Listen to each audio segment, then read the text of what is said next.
Red Hollow, New Mexico Territory, 1,876.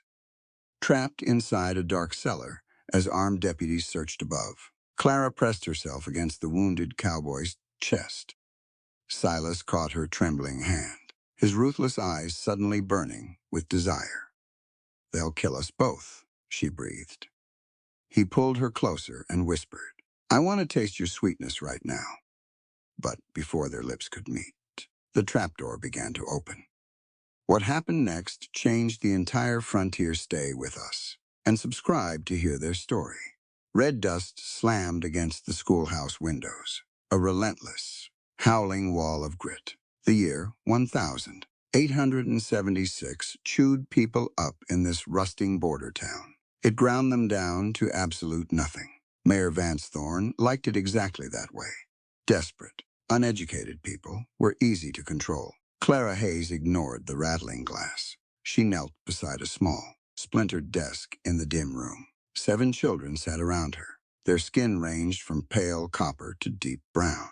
They were the unwanted, the marginalized. The town authorities turned a blind eye to them. Clara made them her priority. She guided a small, ink-stained hand. The boy, Leo, gripped the chalk tight. His knuckles turned stark white. He traced a crooked L on his slate board. "Good," Clara whispered. She tapped the edge of the slate. "Keep going. Don't stop." Leo hesitated. He looked at the scuffed floorboards. His clothes were patched with flour sacks. "Mayor Thorne says reading is for white folks with money. He says my pa just needs a strong back for the railroad." Clara lifted his chin. She met his dark, uncertain eyes directly. "Letters are just shapes, Leo, but put them together, and they become a shield." She stood up. She grabbed a fresh piece of chalk and walked to the large board at the front of the room. She wrote her own name in bold, sweeping cursive. "A man can take your land." Clara spoke loud enough for the whole room to hear. Her voice carried easily over the howling wind. "He can take your coin. He can force you to work in the mines for pennies." She turned back to face her students. "But once you know how to spell your name, you exist. You have a voice. You have power." Clara walked down the narrow aisle between the desks. "No one can erase a man who knows how to sign his own contracts. Education is your armor. It makes you equal to any man in a tailored suit." She handed the chalk back to Leo. "You write it until it's perfect. You practice until no one can ever tell you that you don't belong here. That is how you demand respect." Leo stared at the chalk. He looked at his slate. He pressed the chalk down hard and drew a perfect E. Clara smiled. A fierce, quiet victory. The wind shrieked. A loose shutter banged hard against the wooden siding. Class ended. Clara wrapped the children in heavy wool scarves. She tied rags over their noses and mouths to block the flying dirt. She sent them out the back door in pairs. They lived close by. They knew how to navigate the brutal dust storms. Silence fell over the empty room. Only the wind remained. Clara coughed. Dust coated her throat. It stung her eyes. She needed willow bark and clean bandages. Her father's medical bag sat empty on the wooden table. Dr. Arthur Hayes was out on a call, or he was drinking at the saloon again. Recently, it was always the saloon. The debts were piling up fast. The doctor was drowning his guilt in cheap whiskey. Clara knew it. She just didn't know the full truth yet. She grabbed a heavy kerosene lantern. She struck a match against the table edge. The small flame flickered to life. She walked to the back of the room. A heavy wooden trapdoor sat flush with the floorboards. She pulled the rusted iron ring. The hinges groaned a loud protest. Cold, earthy air drifted up from the dark. Clara descended the steep wooden stairs. Shadows danced on the packed dirt walls. Bundles of dried sage and yarrow hung from the low ceiling. Glass jars of alcohol, carbolic acid, and powdered roots lined the wooden shelves. This root cellar was her true domain, her sanctuary. Drip. Clara froze on the bottom step. Drip. It wasn't water. Rain hadn't touched this town in 3 months. The ground was baked hard as stone. She raised the lantern high. The yellow light pushed back the suffocating darkness. A boot jutted out from behind a stack of burlap potato sacks. A scuffed, leather riding boot with a busted silver spur. Clara took a deliberate step forward. Her pulse hammered a frantic rhythm against her ribs. She didn't retreat. She set her jaw and rounded the sacks. A man sat slumped against the dirt wall. He was massive. His long canvas duster was torn and caked in mud. A dark, wet stain spread across his ribs. Blood. A lot of it. It pooled dark and heavy on the dirt floor. He wore his dark hair long. It fell over his face and matted, sweat-soaked strands. His breathing came shallow, fast, desperate. Clara took a breath to call out. A loud metallic click echoed in the small cellar. The hammer of a heavy Colt .45 pulled back. Clara stared down the black barrel. The gun was perfectly steady. The large hand holding it was completely still. The man lifted his head slowly. His eyes were striking, dark, sharp, and entirely ruthless. They belonged to a predator. A wounded wolf backed into a dark corner. He had high, proud cheekbones. His skin carried the golden-brown hue of native blood mixed with rough frontier grit. He coughed. A wet, harsh sound tore from his throat. His grip on the revolver never wavered. Take one more step. His voice was a low rasp, coarse as sandpaper dragging over stone. I'll put a hole right through you. Clara didn't scream. She didn't drop the lantern. Panic was useless. Panic got people killed on the frontier. She kept her eyes locked on his. You are bleeding to death on my potatoes. Her voice was remarkably calm, steady and even. He narrowed his eyes. The gun barrel drifted a fraction of an inch, aimed straight at her chest. Put the lantern down. Slowly, Clara bent her knees. She placed the glass lantern on the dirt floor. The light cast harsh, dramatic shadows across his face. He looked pale beneath the grime and dust, exhausted beyond measure. You're a bounty hunter, Clara said. She recognized the tarnished silver star pinned inside his torn coat. It was scratched, beaten. Ex-bounty hunter, he grunted. Another deep cough shook his broad shoulders. He winced. A sharp hiss of pain slipped through his clenched teeth. Clara analyzed the wound from a distance. The blood flow was heavy. It pulsed with every heartbeat, arterial bleeding. He had maybe 20 minutes before his heart simply ran out of fluid to pump. You caught a bullet in the side. Looks clean, but it nicked a vein. Clara stood her ground. You need stitches. You need heavy pressure immediately. You need catgut and carbolic acid. I need you to back up to the stairs. If I back up, you bleed out in 10 minutes. Clara folded her arms. I'm a healer. My father is the town doctor. You picked a very convenient cellar to die in. He stared at her. Heavy silence stretched between them. The storm howled outside, muted by the earth above. This was Silas Cooper. Men simply called him Coop. He was a ghost story whispered in cheap saloons. A rugged cynic who brought back outlaws draped across saddles. Now the hunter was the prey. Why would you help me? Silas asked. His voice dropped lower. Suspicion laced every single word. People in this town don't help my kind because you are a human being. Clara held his fierce gaze. Because out there, men shoot each other over scraps of dirt and railroad contracts. Down here, I fix what they break. Everyone deserves a chance to survive, no matter their blood. The heavy revolver trembled, just for a fraction of a second. His massive strength was finally fading. He knew it. She saw it. You don't know who is looking for me. Silas breathed out a harsh, rattling exhale. You help me. They'll burn this place to the ground. They'll kill you. I deal with Mayor Thorne's bullies every single day. Clara unbuttoned her cuffs. She rolled up her sleeves with deliberate, precise movements. I'm not scared of whoever put that hole in your side. She took one bold step closer. The metal gun barrel actually touched her gray cotton apron. Lower the gun, Clara commanded. Her tone left absolutely no room for debate. Lower the gun, and I will sew you up. Silas looked up at this woman. She was small, unarmed, dressed in plain, practical clothes. But her bright eyes held a fierce, unyielding light, a spine of pure steel. She wasn't backing down from a loaded weapon. He let out a long, ragged breath. His thick arm dropped. The heavy Colt hit the dirt with a dull, final thud. His head lolled back against the earthen wall. His eyes slipped closed. Make it quick. Doc.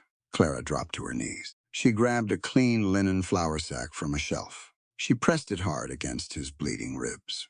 Silas bit back a violent groan. his muscles bunched tight under her pressing hands. Hard, scarred muscle bearing the marks of a brutal life. The storm raged blindly above them. Down in the dark, a dangerous alliance had just begun. The smell of carbolic acid burned the air. It was sharp. It was unforgiving. Clara poured the clear liquid directly over the gaping wound. Silas slammed his eyes shut. His jaw locked. A low guttural groan tore from his throat. He grabbed the edge of the wooden shelving unit. Wood splintered under his massive grip. He did not pass out. He stayed completely conscious. "Breathe," Clara ordered. She didn't look at his face. Her eyes stayed locked on the damage. Short breaths. Keep your heart rate down. She threaded a curved needle with thick catgut. Her hands were covered in his blood. The red stain reached all the way to her elbows. She worked with brutal efficiency. "You enjoy this." "Doc," Silas rasped. Sweat poured down his forehead. It cut clean tracks through the thick layer of desert dust on his skin. "I prefer delivering babies." Clara pushed the needle through his torn flesh. "They complain less." Silas let out a harsh bark of a laugh. It ended in a violent cough. Blood speckled his lips. Clara pulled the stitch tight. "You have a lot of opinions for a man bleeding on my floor." She tied a sharp knot. She moved to the next stitch. Silas watched her. His dark eyes tracked every single movement. He expected disgust. He expected a trembling, terrified girl. He got a soldier. "You talk a big game upstairs," Silas muttered. His voice was incredibly weak. He forced the words out anyway. "I heard you, teaching those kids. Telling them a few chalk letters will save them. Education levels the playing field." Clara didn't pause her work. The needle dipped. It pulled. A man who can read a contract cannot be swindled easily. A man who can read a contract still stops a bullet. Silas swallowed hard. Pain rippled across his bare chest. Thorne doesn't care about spelling. He cares about power. He cares about bloodlines. You think a slate board stops a lynch mob? Clara tied the final knot. She grabbed a pair of iron scissors and snipped the excess gut. Bullets stop hearts. Ideas change the world. Clara met his gaze. Her blue eyes were dead serious. "You think you are the ultimate realist. You think violence is the only truth out here." "It kept me alive. Barely." Clara grabbed a clean rag. She began wiping the excess blood from his ribs. "Look at you. You are hiding in a dirt hole. My chalk and my slate boards give those children a future. I teach them they have rights. Basic, undeniable human rights. They are born equal to Thorne. They are born equal to me. If they believe that, Thorne loses his power over their minds." Silas stared at her. The silence stretched. The storm raged against the storm cellar doors. Above them, he looked at her hands. They were stained with his blood. Mixed blood, native and white. Half the town would refuse to touch him. They would let him die in the street. Clara washed his skin with extreme care. She touched him with absolute dignity. "You are a fool." "Clara Hayes," Silas whispered. "I am a teacher." Clara corrected. She wrapped a thick, clean linen bandage tightly around his torso. "And you are my patient. Try to sleep. You need to rebuild your blood supply." Silas leaned his head back against the dirt wall. The agonizing pain dulled to a heavy, constant throb. He closed his eyes. For the first time in 10 years, he actually felt safe. Heavy boots slammed onto the wooden porch above. The sound shattered the quiet cellar. Dust sprinkled down from the floorboards. Clara stood up instantly. She blew out the kerosene lantern. Utter darkness swallowed them. "Open up." A voice roared over the howling wind. It was crude.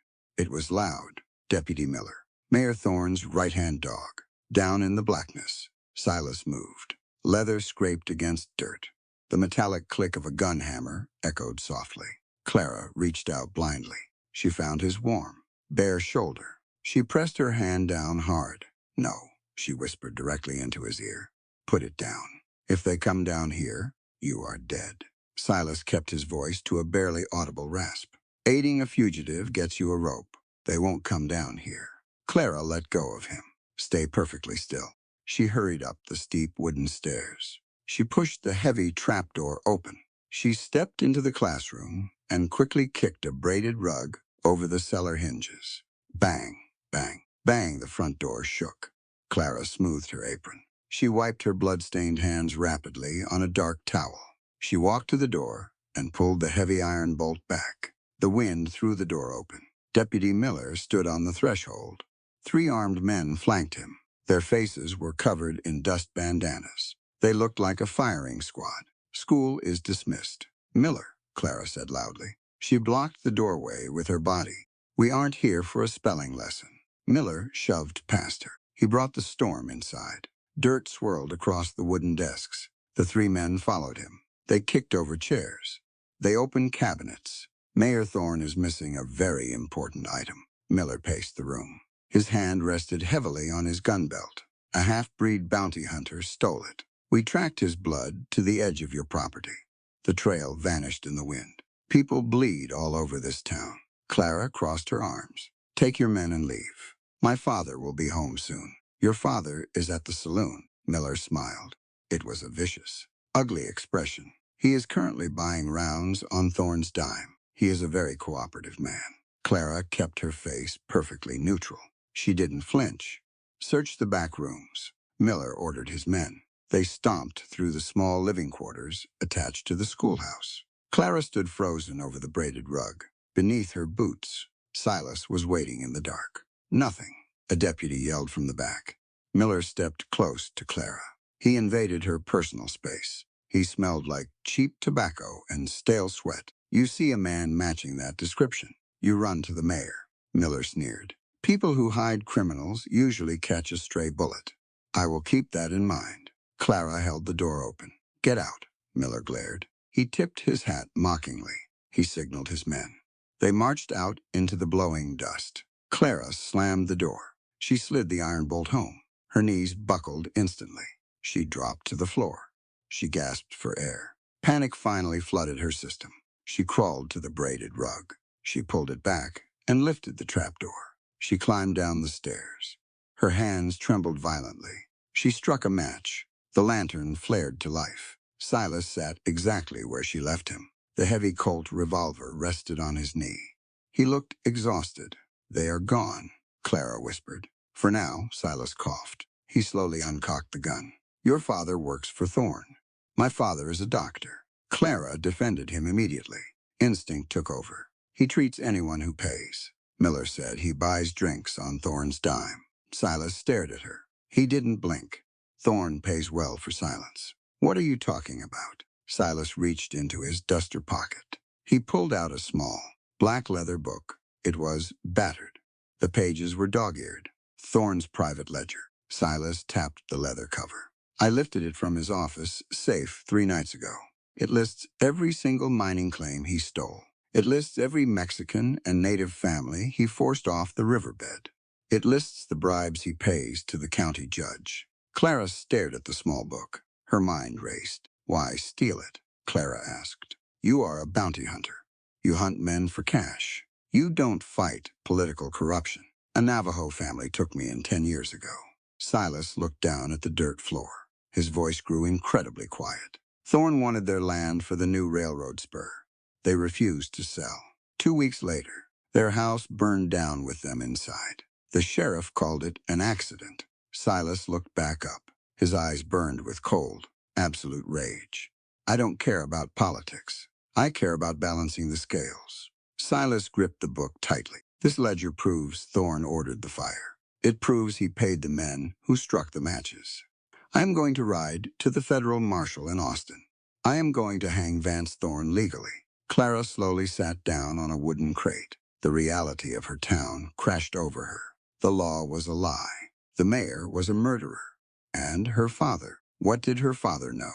"My father is a good man," Clara said. It sounded like a desperate plea. Silas didn't answer. He just looked at her with profound pity. Midnight brought absolute silence. The dust storm finally died. Clara stood in the dark hallway of her home. Her father was asleep in his bedroom. He had stumbled home an hour ago, reeking of bourbon and cheap cigars. She held a single candle. She walked into his medical office. The room was pristine. Glass cabinets held rows of clean scalpels and pristine medicine bottles. It looked like a temple of healing. Clara walked to his heavy oak desk. She opened the bottom drawer. It was locked. She knew he kept the spare key under the inkwell. She retrieved it. Her hands felt completely numb. The lock clicked. She pulled the drawer open. A large red logbook sat inside. The official county death registry. Clara carried it to the desk. She opened it. She turned to the entries from the past 3 months. Juan Martinez, cause of death. Cholera, Elias Vance, cause of death. Falling rocks. Thomas Redbird, cause of death. Pneumonia. Clara traced the names. Juan Martinez had worked in Thorne's silver mine. Elias Vance had organized a strike for better wages. Thomas Redbird owned the most fertile acreage by the river. All dead. All highly convenient for Mayor Thorne. Clara turned to the medical notes section. She read her father's elegant handwriting. He described symptoms perfectly. He documented the progression of diseases flawlessly. It was brilliant fiction. Clara knew Juan Martinez didn't have cholera. She had seen Juan's wife washing his bloody shirt the day after his death. Cholera doesn't leave bullet holes in cotton fabric. Her father was falsifying the records. He was covering up murders. He was stamping Thorne's atrocities with official medical approval. Clara slammed the book shut. The sound echoed like a gunshot. She backed away from the desk. The room suddenly felt incredibly small. The air turned thin. She couldn't breathe. Her father, the man who taught her to read, the man who lectured her on the Hippocratic Oath. He was a monster wearing a tailored suit. He was selling out human lives for whiskey money. Clara ran. She fled the office. She fled the house. She opened the trapdoor and practically fell down the cellar stairs. She hit the dirt floor. She collapsed against a wooden support beam. Tears finally spilled over her eyelashes. Violent, silent sobs racked her entire body. She pulled her knees to her chest. She hid her face in her hands. Her moral universe was completely destroyed. Good and evil were illusions. Everything was just rot and corruption. A heavy hand rested gently on her head. Clara looked up. Silas stood over her. He favored his uninjured side. He leaned heavily against the shelves. He didn't look mocking. He looked entirely understanding. You found it, Silas said simply. Clara nodded. She couldn't speak. Her throat was a tight, painful knot. Silas slowly slid down the wall. He sat beside her on the cold dirt. He stretched his long legs out. He didn't offer a handkerchief. He didn't offer sweet apologies. Men break, Silas said. His voice was a low, steady rumble in the dark. The frontier crushes people. It grinds them until their morals turn to dust. Your father isn't a demon. He is just a coward. He swore an oath. Clara gasped for air. He swore to do no harm. And then Thorne put a gun to his head, or a pile of gold on his desk. Silas looked straight ahead. Survival makes hypocrites out of everyone. Not me. Clara wiped her face aggressively. I wouldn't sell out my neighbors. You are strong. Silas turned his head to look at her. Most people are weak. You have to learn to live with the weak. Clara shook her head. Anger replaced the crushing grief. He sat at the dinner table and asked me about my day. Clara's voice trembled with absolute fury. He ate my food while he covered up murders. When I was 20, I tracked a man to a cabin in the mountains. Silas spoke quietly. The confession hung heavy in the damp air. He stole horses from the army. The bounty was $100. I kicked the door in. I shot him twice in the chest. Clara went perfectly still. She listened. He fell backward. He died instantly. Silas stared at his own hands. Then his wife walked out of the back room. She was holding a baby. They were starving. He stole the horses to buy food for his family. I killed him for $100. Silas met Clara's eyes. I took the money. I bought whiskey. I drank until I forgot her face. Silas let out a harsh, self-deprecating laugh. Morality is a luxury for people who have never been truly hungry. We all navigate the gray areas. You judge your father. That is your right. But don't pretend the world is neatly divided into good men and bad men. Clara absorbed his words. They were hard. They were honest. They stripped away her childhood innocence completely. What do I do now? Clara asked. She felt incredibly lost. You decide what you stand for. Silas reached out. He gently wiped a stray tear from her cheek with his rough thumb. You decide if you are going to let Thorne win, or if you are going to fight. Clara looked at this rugged, scarred cowboy. He was a killer. He was a thief. But he was sitting in the dirt, planning to risk his life to avenge a family he loved. He was fiercely loyal. She looked at his hand. His skin was rough against hers. It grounded her. "I am going to fight," Clara whispered. Silas offered a small, rare smile. "Then we fight together." Heat radiated from Silas. His skin burned to the touch. The infection was spreading fast. Clara filled the large tin wash basin. She poured boiling water from a heavy iron kettle. Steam plumed into the cramped cellar. She added dried willow bark. She crushed lavender between her palms and dropped it into the water. The sharp scent cut through the smell of blood and damp earth. Silas muttered in his sleep. His head thrashed against the burlap sacks. He was fighting ghosts. Clara knelt beside him. She untied the heavy linen bandages. The fabric stuck to his ruined flesh. She applied warm water to loosen the dried blood. She pulled the linen away slowly. His chest was a map of violence. Jagged lines crossed his ribs. Burn marks marred his shoulder. Clara ran her clean fingers lightly over a deep scar near his collarbone. Every mark told a story of survival, a story of intense prejudice. Men hunted him simply because his mixed blood offended them. "Coop," Clara whispered. She gently tapped his uninjured cheek. "Wake up. You need to get in the water. We have to break the fever." Silas cracked his eyes open. They were glassy, unfocused. He gritted his teeth and nodded. He tried to push himself up. His arms shook violently. Clara hooked her arms under his shoulders. She braced her boots against the dirt floor. She pulled. Silas used his remaining strength to haul his heavy frame upward. He stumbled toward the tin tub. He collapsed over the rim. Water sloshed heavily against the metal sides. He sat in the hot water. He leaned his head back against the edge. His dark hair clung to his wet neck. The hot water covered his hips. Clara grabbed a soft rag. She dipped it into the basin. She wrung it out. She stepped close. She pressed the warm rag against his forehead. She wiped away the fever sweat. She traced the strong line of his jaw. Silas went perfectly still.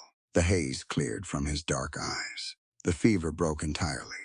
A sudden, intense heat replaced it. His massive hand shot out.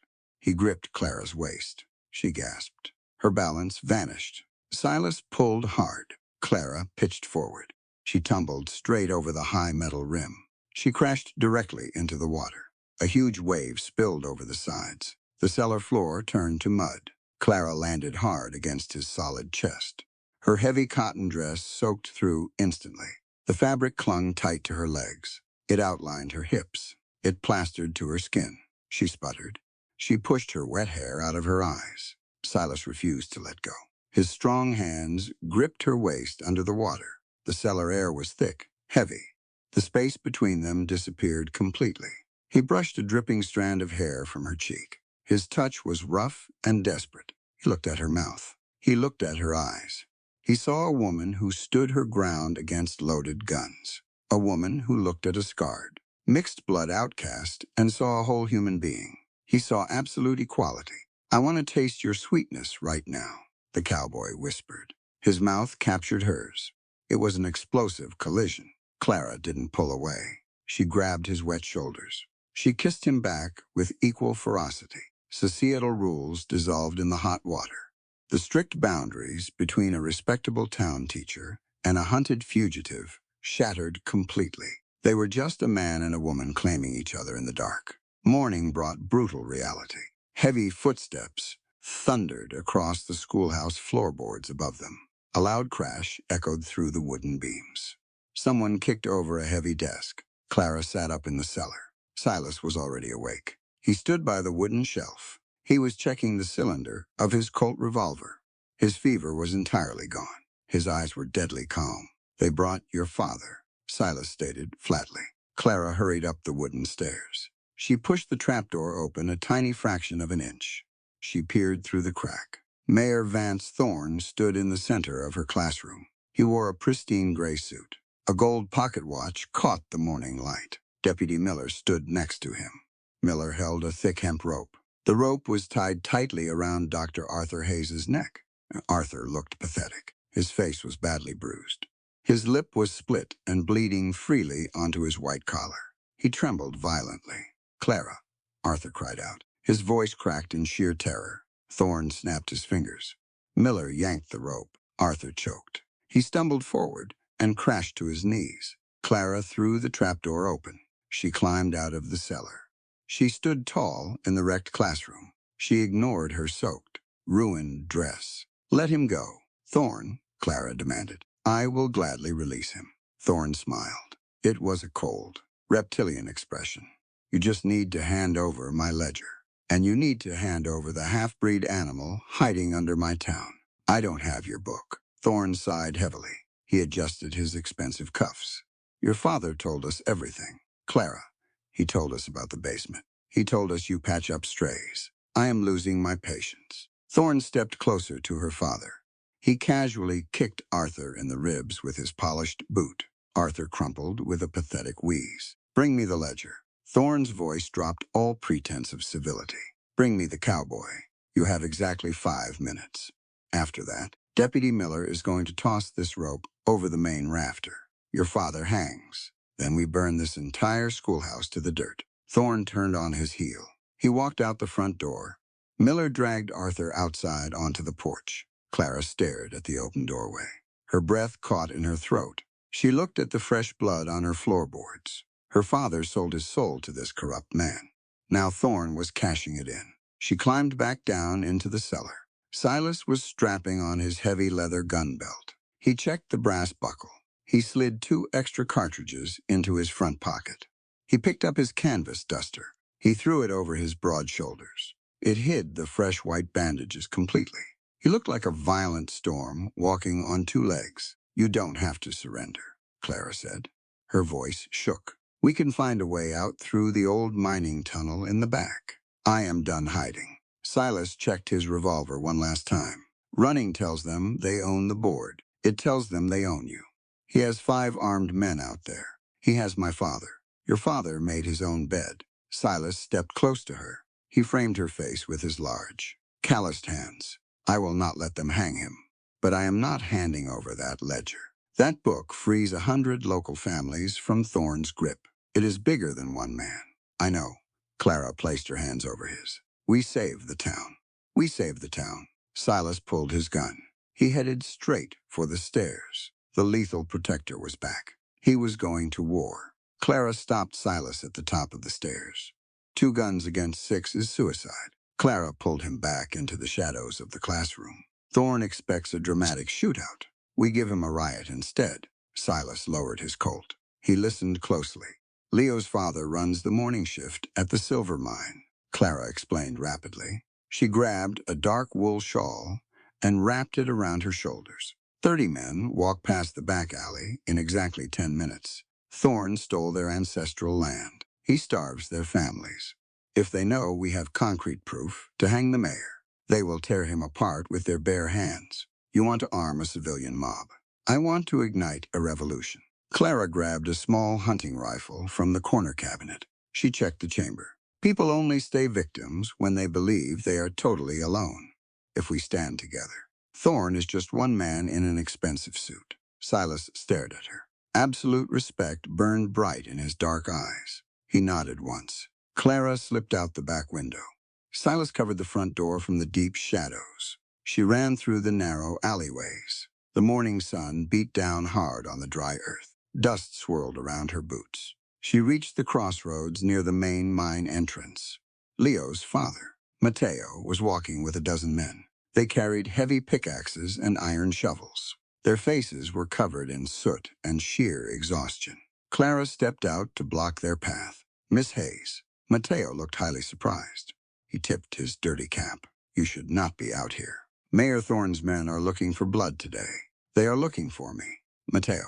Clara stood her ground. "Thorne has my father tied up on my front porch. He is threatening to hang him right now." The men murmured amongst themselves. They looked nervous. None of them wanted to cross Vance Thorne. "I have Thorne's private ledger." Clara raised her voice.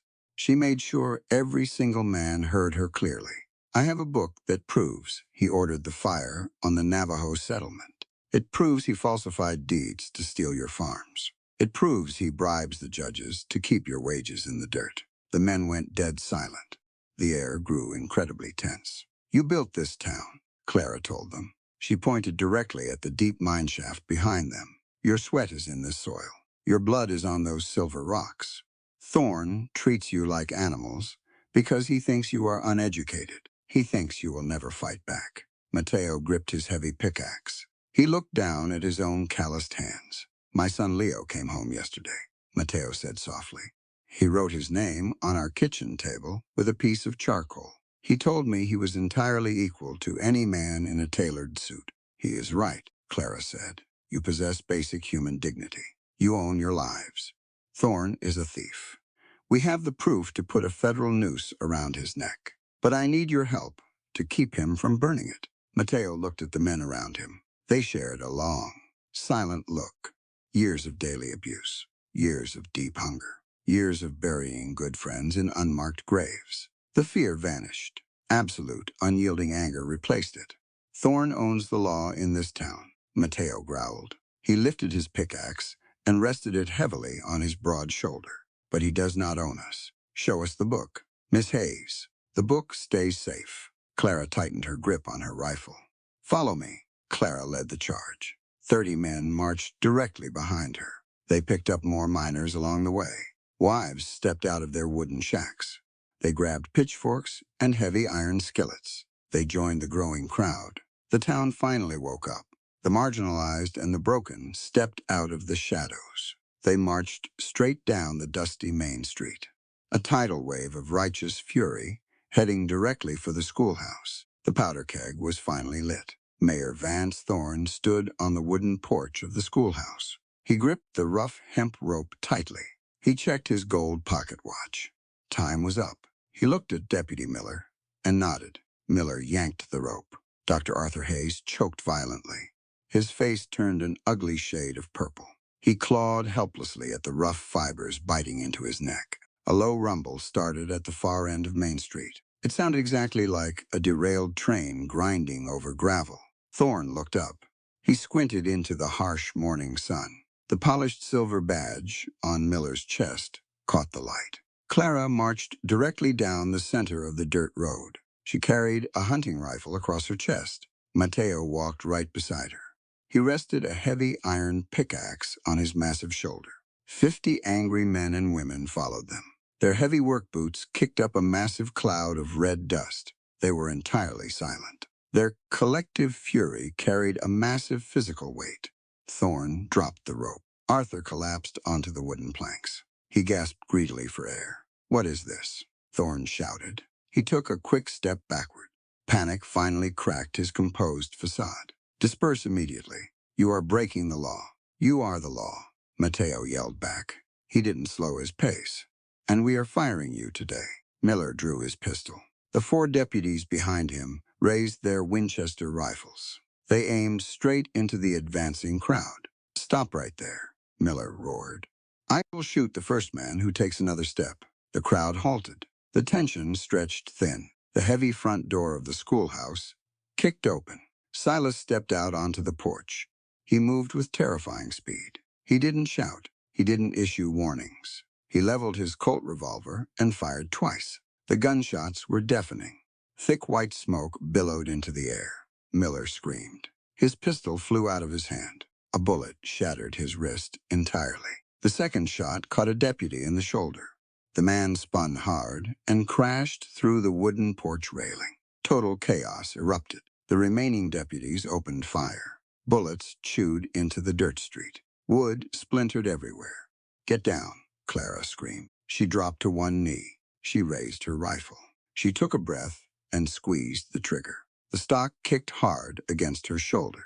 A deputy near Thorn dropped his weapon and clutched his bleeding leg. She provided perfect cover fire. The unarmed townspeople scattered behind water troughs and heavy wooden wagons. Mateo and the miners charged forward. They threw heavy rocks. They swung thick wooden axe handles. They fought for their stolen homes. They fought for their murdered friends. Silas moved like a ghost through the smoke. The heavy clack-clack of lever-action rifles echoed off the brick storefronts.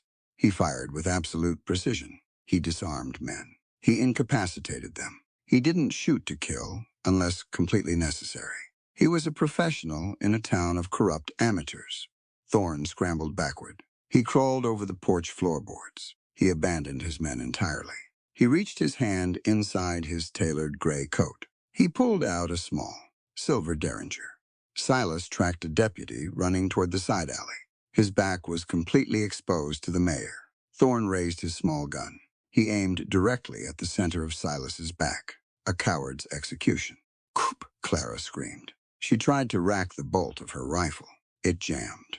Arthur Hayes looked up. He saw the silver gun in Thorne's hand. He saw the cowboy fighting to protect his daughter. He saw the absolute ruin he had brought to this town. Arthur lunged. He threw his entire body forward. He tackled Thorne around the knees. Thorne yelled in surprise. He fired. The sharp crack of the derringer was quiet compared to the heavy rifles, but it was lethal. Arthur jerked hard. He collapsed over Thorne's legs. Blood blossomed rapidly across his white dress shirt. Silas spun around. He saw the doctor fall. He saw Thorne frantically trying to cock the second barrel of the small gun. Silas didn't hesitate. He kicked the derringer out of Thorne's hand. The silver gun clattered off the porch and vanished into the dirt. Silas grabbed Thorne by his expensive silk collar. He hoisted the mayor to his feet and slammed him violently against the schoolhouse wall. The remaining deputies saw their boss surrender. They dropped their rifles. They threw their hands in the air. The fight ended abruptly. The heavy smell of cordite hung thick over the street. Clara ran up the porch steps. She dropped her jammed rifle. She fell to her knees beside her father. Arthur lay flat on his back. His breathing was incredibly shallow. Bubbles of blood formed on his lips. The bullet had caught him high in the chest. A fatal lung strike. "Dad," Clara whispered. She pressed her hands frantically against his bleeding chest. "Stay still. I have bandages inside. I can fix this." Arthur shook his head slowly. He reached up with a trembling, blood-stained hand. He touched her cheek. "I fixed it," Arthur gasped. A weak, sad smile crossed his pale face. "I finally did no harm. You did good." Tears spilled freely down Clara's face. She held his cold hand tight. "You saved him. Tell them." Arthur coughed. He fought for one last breath. "Tell the marshal." The graves. Behind the old mill. Arthur's eyes lost their focus. His chest stopped moving. He was gone. Clara bowed her head. She wept openly. Her grief was raw and completely unfiltered. She mourned the father he used to be. She mourned the man he finally remembered to be in his last 10 seconds of life. Silas stood perfectly still.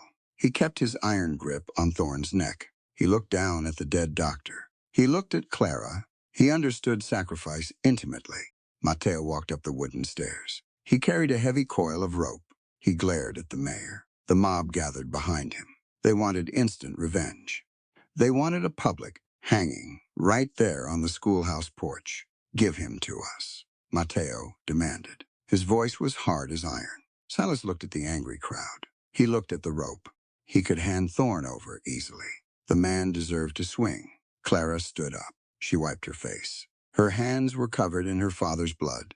She walked over and stood directly between Mateo and the mayor. "No," Clara spoke clearly. Her voice carried over the murmuring crowd. "He killed my brother," a miner shouted from the back. "He stole my farm, and he will pay for it." Clara stared down the mob. "But we do not lynch people in the street. We do not become the monsters we are fighting.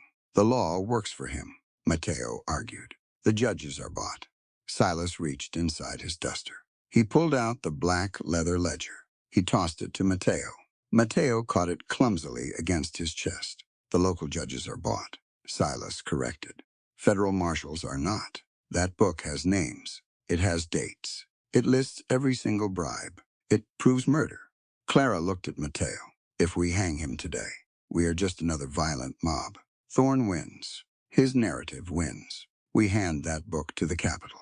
We put him in a federal courtroom. We force the government to read the names of the men he killed out loud on the public record. That is justice. That restores your dignity." Mateo looked at the heavy black book.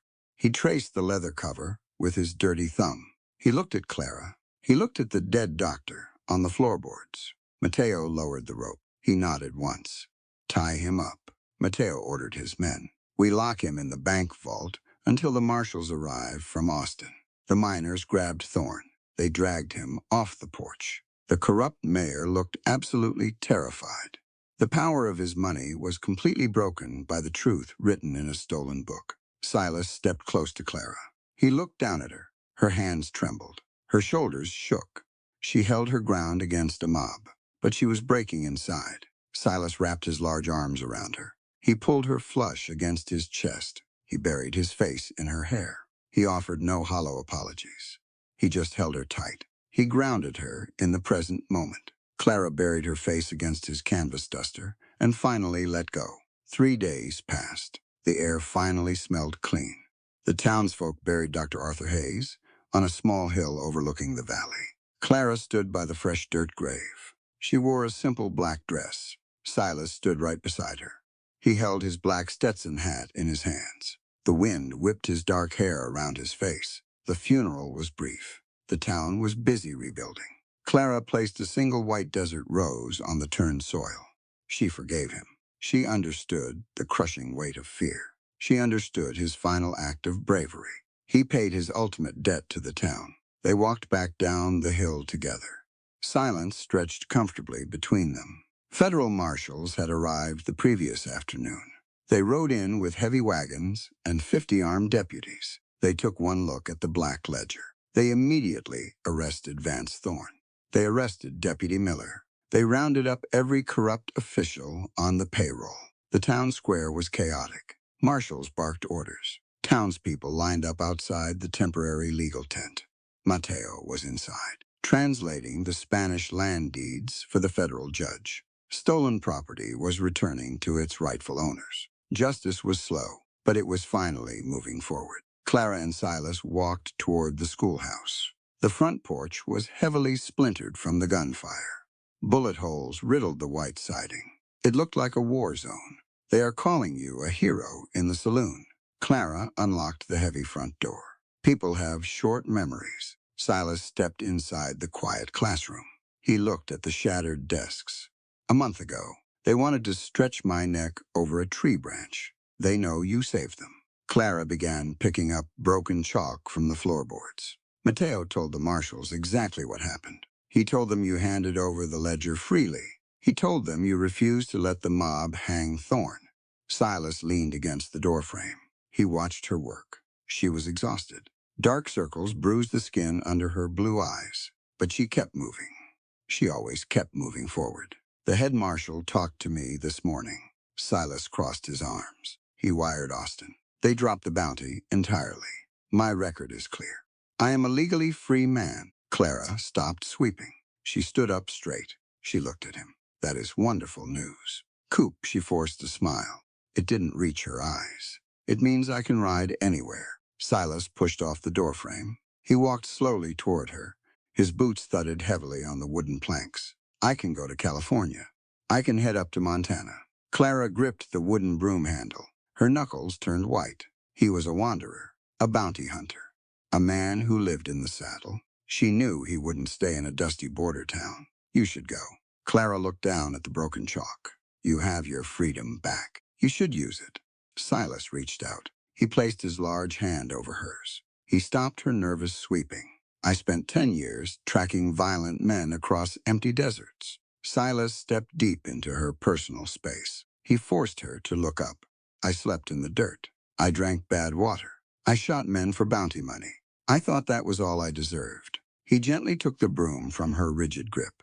He tossed it casually to the side. It clattered against a desk. Then I bled out on your potato sacks. Silas framed her face with his warm hands. His thumbs lightly brushed her cheekbones. You didn't see a killer. You didn't see a half-breed animal. You saw a man. You treated me like an equal. Clara stared into his dark, intense eyes. Her breath caught hard in her throat. Freedom doesn't mean much if you have absolutely nothing to hold on to. Silas lowered his head. His forehead rested gently against hers. I don't want California. I don't want Montana. I want to build something real. Here, Clara whispered. In this broken town, it is not broken anymore. Silas kissed her forehead softly. You fixed it. You taught these people how to stand up. You ignited a massive fire. He pulled back just enough to look her in the eye. I saved some bounty money over the years. Silas spoke completely seriously. It is buried in a coffee can in San Antonio. It is enough to buy that empty acreage near the river. We can build a real ranch. We can raise horses. We can build a bigger schoolhouse right on the property. Clara's eyes widened. Tears pricked her vision. A schoolhouse. For Leo. For the native kids on the reservation. Silas smiled. It was a genuine, breathtaking smile. It transformed his rugged face entirely. For any kid who wants to learn how to write their name and tell a corrupt mayor to go to hell. Clara let out a surprised, wet laugh. She threw her arms around his thick neck. She pulled him down into a fierce, desperate kiss. Silas wrapped his arms around her waist. He lifted her completely off the floorboards. He spun her around the shattered classroom. The ghosts of the past week vanished. The heavy grief lifted entirely. They were two battered survivors. They found their perfect match in the absolute dark. Now, they were stepping into the light. 6 months brought miracles. The bitter winter faded into a vibrant, warm spring. The dusty border town transformed completely. It thrived. New storefronts opened. Fresh paint covered the bullet holes. The heavy atmosphere of fear evaporated entirely. Clara stood on the wide, wraparound porch of a brand-new ranch house. She held a steaming mug of black coffee. The morning air smelled strongly of sweet pine sap and damp earth. She looked out over the property. Wide wooden fences corralled 24 healthy quarter horses. A large barn stood proudly near the riverbank. To her right, a second building caught the early sunlight. It was large. It had wide glass windows. A heavy brass bell hung from a wooden arch over the front double doors. It was the new schoolhouse. Children ran across the green grass. They carried small lunch pails and clean slate boards. Leo chased a little blonde girl toward the wooden steps. They laughed loudly. They played without hesitation. Clara watched them. Absolute pride swelled in her chest. The town council finally passed a local ordinance allowing integrated education. Mateo sat on the new town board. He pushed the vote through personally. Clara's classroom held children of every single background. They sat side by side. They learned the same alphabet. They read the same books. Education was breaking down the invisible walls. The town was finally healing its deepest racial wounds. Heavy boots crunched on the gravel path. Silas walked up to the porch. He wore a clean white cotton shirt and dark denim trousers. His leather suspenders stretched over his broad shoulders. He carried a heavy coil of braided leather rope. He looked incredibly healthy. The jagged scars remained, but the dark, cynical exhaustion was completely gone from his eyes. He dropped the heavy rope on the porch boards. He walked up the steps and wrapped his arms around Clara from behind. He pulled her back flush against his chest. The new roan mare is stubborn, Silas murmured near her ear. He rested his chin lightly on her shoulder. She threw Mateo twice this morning. Mateo needs to learn patience. Clara leaned back into his solid embrace. She sipped her hot coffee. You can't break a horse through force alone. You have to earn their trust. You taught me that lesson. Silas kissed her neck softly. His morning beard stubble scraped pleasantly against her skin. I was much more stubborn than a wild horse. You still are. Clara smiled. She placed her free hand over his massive forearm. They stood together in comfortable silence. They watched the children file into the new schoolhouse. The brass bell rang loudly. It echoed clearly across the open valley. The federal judge sent a wire yesterday. Silas spoke quietly. Thorne was convicted on all counts. Extortion, fraud, conspiracy to commit murder. He is going to a federal penitentiary in Leavenworth. He will never see the outside of a cell again. Clara closed her eyes. A massive, heavy weight lifted permanently from her shoulders. Her father's sacrifice was truly honored. The town was safe. We did good. Coop, Clara whispered. You did good. Clara, Silas turned her around. He took the coffee mug from her hand and set it on the wooden porch railing. He framed her face with his rough hands. He looked at her with absolute, unwavering devotion. I rode into this town looking for a fight, Silas said softly. I expected to die in the dirt. You pulled me out of the dark. You gave me a reason to put the gun down. You put the gun down so you could pick up a hammer. Clara reached up and touched his dark hair. You built this house. You built that school. You gave those children a safe place to learn. Silas leaned down. He kissed her deeply. It was a slow, thorough kiss. It held all the passion of their first desperate collision in the cellar bathtub, but it carried the deep, steady rhythm of a lasting commitment. He pulled back slightly. He looked out toward the distant horizon.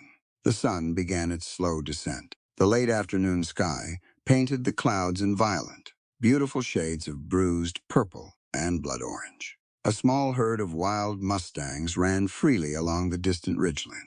They kicked up small clouds of golden dust. It was a photorealistic painting of the untamed West. Silas wrapped his arms securely around Clara's waist. He pulled her close against his side. They stood together on their own porch. They surveyed the land they bought with honest money. They looked at the schoolhouse where a new, equal generation was currently learning to read. "I want to taste your sweetness right now," Silas whispered directly against her lips. Clara smiled. She pulled him down for another kiss. The dusty, violent past was completely buried. A fierce, beautiful future was just beginning.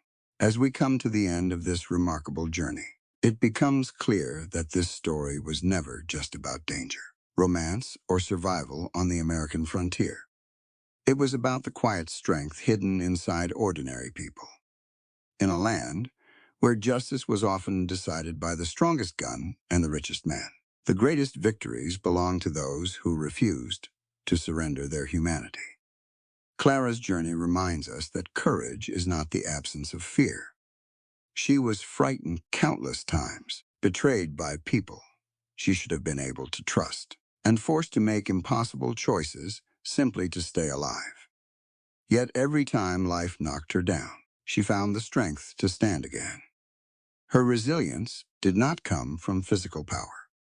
It came from hope, compassion, and the belief that tomorrow could still be better than today. Silas teaches us a different lesson. The world judged him by his scars before it ever learned his heart. Many people feared him because of his appearance, while others dismissed him because he chose kindness instead of cruelty. Yet his greatest strength was never the revolver on his hip. It was his willingness to protect someone else's future, even when it meant risking his own. True masculinity is not measured by dominance or violence. It is measured by integrity, responsibility, and the quiet courage to stand between evil and the innocent. Their love also reminds us that trust cannot be forced. It is earned one sacrifice at a time. The deepest relationships are not built during moments of comfort, but during nights filled with uncertainty, hardship, and difficult decisions. Every challenge Clara and Silas faced became another stone in the foundation of a love that neither fear nor greed could destroy. The villains in this story believed that money could buy loyalty, that fear could silence truth, and that power could erase justice. But history has shown us again and again that greed always builds its own prison. Those who exploit others may appear victorious for a season, but their victories rarely survive the test of time. Meanwhile, simple acts of courage often echo for generations. The American frontier has always represented more than endless plains and distant mountains. It symbolizes the possibility of beginning again. Every wagon heading west, people searching for something greater than what they left behind: freedom, dignity, forgiveness, or simply another chance to live with hope. Clara and Silas remind us that every generation has its own frontier. Sometimes it is not a wilderness of forests and deserts. Sometimes it is the fear inside our own hearts that we must learn to cross. Perhaps the greatest lesson this story offers is that healing rarely happens overnight. Broken trust, painful memories, and emotional wounds leave scars that never completely disappear. Yet, scars do not have to define the rest of our lives. In the hands of the right people, even the deepest wounds can become reminders of survival instead of symbols of defeat. No matter where you are today, perhaps there is a part of Clara inside you, a person carrying invisible burdens while still choosing kindness. Or perhaps there is a part of Silas, a person quietly protecting others without expecting recognition. If so, remember that your story is not over. Every sunrise offers another opportunity to choose courage over fear, forgiveness over bitterness, and hope over despair. That is why stories like this continue to resonate across generations. They remind us that genuine love is patient. Real courage is often silent. Justice sometimes arrives later than we hope, but it is always worth fighting for. And even in the harshest corners of the Wild West, humanity could still triumph over cruelty. Thank you for riding alongside us through this unforgettable adventure. If Clara and Silas's story touched your heart, inspired you, or reminded you that hope is always worth protecting, please take a moment to like this video, subscribe to the channel, and share it with someone who loves heartfelt Western stories. We'd also love to hear from you in the comments. Which moment stayed with you the most? And what lesson will you carry into your own life? Until our next journey across the frontier, take care of yourselves. Keep believing in second chances. And never stop searching for the kind of love and courage that can change a life forever. All elements within this narrative are fictional and crafted for storytelling purposes. The author bears no intention of referencing real people, cultures, or events in a literal sense. Readers are encouraged to engage with the work as a piece of creative expression rather than documented reality.